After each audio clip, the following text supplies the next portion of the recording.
চৌধুরীকে বাধা। রামপুরে পুলিশের সঙ্গে রীতিমতো ধস্তাধস্তি কংগ্রেস কর্মী সমর্থকদের। যে ছবি আপনারা দেখছেন, রাস্তায় বসে পড়েন অধীর চৌধুরী এবং রামপুরে বাধা দেয় পুলিশ। 144 ধারা জারি থাকায় তাকে বাধা দেওয়া হয় এবং অধীরকে বাধা, পুলিশের বাধা পেয়ে রামপুরের রাস্তায় অবস্থানে অধীর। সরবেরিয়া থেকে মিছিল করে সন্দেশখালীর পথে অধীর চৌধুরী। এই মুহূর্তে স্লোগানিং চলছে।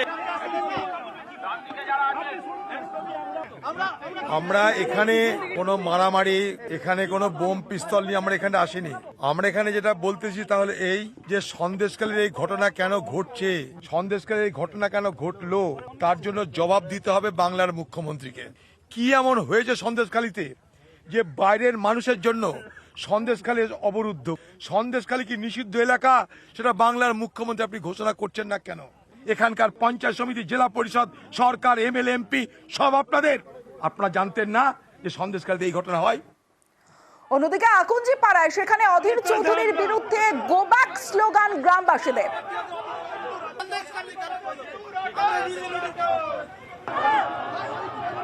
আরে